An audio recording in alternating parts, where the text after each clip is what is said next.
పశ్చిమ బెంగాల్ రాజకీయాల్లో 15 సంవత్సరాల పాటు అప్రతిహత ఆధిపత్యం చూపించిన మమతా బెనర్జీకి ఈసారి ఎదురైన పరిస్థితికి అనేక కారణాలే ఉన్నాయి.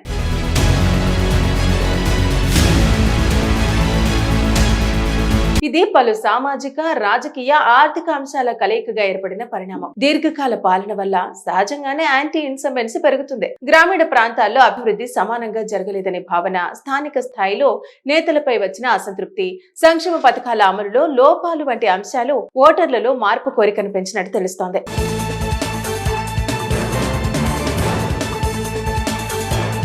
ముఖ్యంగా యువ ఓటర్లు, మధ్యతరగతి వర్గం కొత్త ప్రత్యామ్నాయం కోసం చూడటం ఈసారి స్పష్టంగా కనిపించింది. అయితే అవినీతి ఆరోపణలు ఎన్నికల్లో కీలక పాత్ర పోషించాయి. టీచర్ నియామకాల స్కామ్, కోల్ సంబంధిత వివాదాలు వంటి అంశాలు పెద్ద ఎత్తున వార్తల్లో నిలిచాయి. ఈ కేసుల్లో పలువురు నేతల అరెస్టులు, విచారణలు జరగటం వల్ల ప్రభుత్వం మీద నమ్మకం దెబ్బతిన్నదనే భావన ఏర్పడింది. ఇది ప్రత్యక్షంగా all India Trinamool Congress party image ను ప్రభావితం చేసినట్టయింది. ప్రతిపక్షంగా ఉన్న బీజేపీ ఈ అంశాలను బలంగా ప్రచారం చేసి క్లీన్ గవర్నెన్స్ అనే నినాదంతో ముందుకు వెళ్లింది. మహిళల భద్రత, చట్ట వ్యవస్థపై వచ్చిన విమర్శలు కూడా ఎన్నికల ఫలితాలపై ప్రభావం చూపిన అంశాల్లో ఒకటి. ముఖ్యంగా సందేశ్ ఖలీ వంటి ఘటనలు జాతీయ స్థాయిలో చర్చకు రావడంతో ప్రభుత్వం రక్షణాత్మకంగా మారింది. మహిళల ఓటు బ్యాంకులో చిన్న మార్పు కూడా పెద్ద రాజకీయ ప్రభావం చూపుతుంది. ఈ నేపథ్యంలో ప్రతిపక్షం మహిళా భద్రతను ప్రధాన ఎన్నికల అజెండాగా మార్చింది. ఇక ఇంకో ముఖ్యమైన అంశం ఏమిటంటే పార్టీ అంతర్గత పరిస్థితి.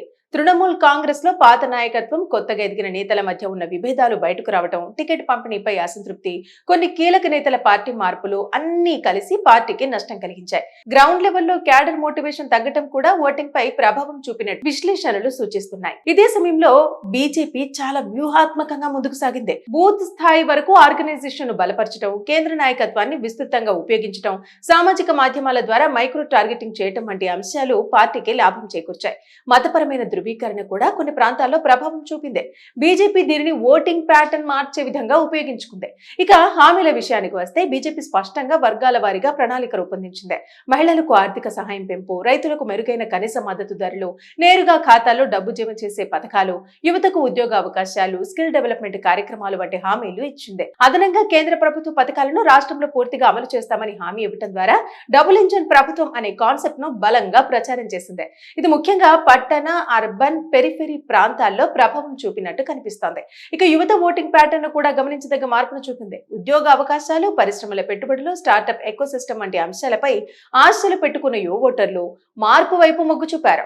గతంలో సంక్షేమ పథకాలే ప్రధాన ఆకర్షణగా ఉండగా ఇప్పుడు అభివృద్ధి మరియు అవకాశాలపై దృష్టి పెరగటం ఒక కీలక మార్పుగా కనిపిస్తోంది. అయితే ఈ ఫలితాలను పూర్తిగా ఒకే విధంగా అర్థం చేసుకోవటం సరైంది కాదంటున్నారు విశ్లేషకులు.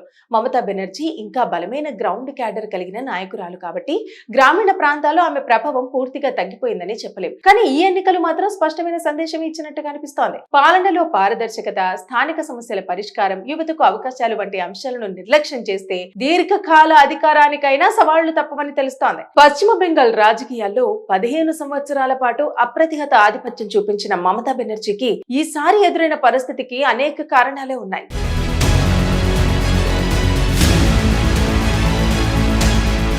ఇది పలు సామాజిక, రాజకీయ, ఆర్థిక అంశాల కలయికగా ఏర్పడిన పరిణామం. దీర్ఘకాల పాలన వల్ల సహజంగానే యాంటీ ఇన్సంబెన్సీ పెరుగుతుంది. గ్రామీణ ప్రాంతాల్లో అభివృద్ధి సమానంగా జరగలేదనే భావన, స్థానిక స్థాయిలో నేతలపై వచ్చిన అసంతృప్తి, సంక్షేమ పథకాల అమలులో లోపాలు వంటి అంశాలు ఓటర్లలో మార్పు కోరికను పెంచినట్టు తెలుస్తోంది.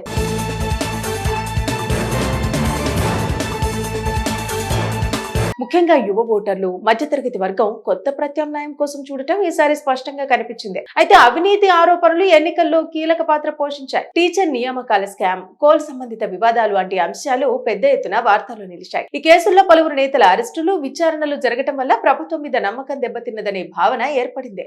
ఇది ప్రత్యక్షంగా all India Trinamool Congress party image ను ప్రభావితం చేసినట్టయింది. ప్రతిపక్షంగా ఉన్న బీజేపీ ఈ అంశాలను బలంగా ప్రచారం చేసి క్లీన్ గవర్నెన్స్ అనే నినాదంతో ముందుకు వెళ్లింది. మహిళల భద్రత, చట్ట వ్యవస్థపై వచ్చిన విమర్శలు కూడా ఎన్నికల ఫలితాలపై ప్రభావం చూపిన అంశాల్లో ఒకటి. ముఖ్యంగా సందేశ్ ఖలీ వంటి ఘటనలు జాతీయ స్థాయిలో చర్చకు రావడంతో ప్రభుత్వం రక్షణాత్మకంగా మారింది. మహిళల ఓటు బ్యాంకులో చిన్న మార్పు కూడా పెద్ద రాజకీయ ప్రభావం చూపుతుంది. ఈ నేపథ్యంలో ప్రతిపక్షం మహిళా భద్రతను ప్రధాన ఎన్నికల అజెండాగా మార్చింది.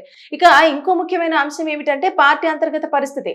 తృణమూల్ కాంగ్రెస్ లో పాత నాయకత్వం, కొత్తగా ఎదిగిన నేతల మధ్య ఉన్న విభేదాలు బయటకు రావడం, టికెట్ పంపిణీపై అసంతృప్తి, కొన్ని కీలక నేతల పార్టీ మార్పులు అన్నీ కలిసి పార్టీకి నష్టం కలిగించాయి. గ్రౌండ్ లెవెల్లో క్యాడర్ మోటివేషన్ తగ్గటం కూడా ఓటింగ్ పై ప్రభావం చూపినట్టు విశ్లేషణలు సూచిస్తున్నాయి. ఇదే సమయంలో బీజేపీ చాలా వ్యూహాత్మకంగా ముందుకు సాగింది. బూత్ స్థాయి వరకు ఆర్గనైజేషన్ ను బలపరచడం, కేంద్ర నాయకత్వాన్ని విస్తృతంగా ఉపయోగించడం, సామాజిక మాధ్యమాల ద్వారా మైక్రో టార్గెటింగ్ చేయడం వంటి అంశాలు పార్టీకి లాభం చేకూర్చాయి. మతపరమైన ధృవీకరణ కూడా కొన్ని ప్రాంతాల్లో ప్రభావం చూపింది.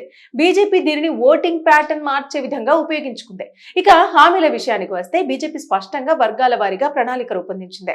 మహిళలకు ఆర్థిక సహాయం పెంపు, రైతులకు మెరుగైన కనీస మద్దతు ధరలు, నేరుగా ఖాతాల్లో డబ్బు జమ చేసే పథకాలు, యువతకు ఉద్యోగ అవకాశాలు, స్కిల్ డెవలప్మెంట్ కార్యక్రమాలు వంటి హామీలు ఇచ్చింది. అదనంగా కేంద్ర ప్రభుత్వ పథకాలను రాష్ట్రంలో పూర్తిగా అమలు చేస్తామని హామీ ఇవ్వడం ద్వారా డబుల్ ఇంజన్ ప్రభుత్వం అనే కాన్సెప్ట్ ను బలంగా ప్రచారం చేసింది. ఇది ముఖ్యంగా పట్టణ, అర్బన్, పెరిఫెరీ ప్రాంతాల్లో ప్రభావం చూపినట్టు కనిపిస్తోంది.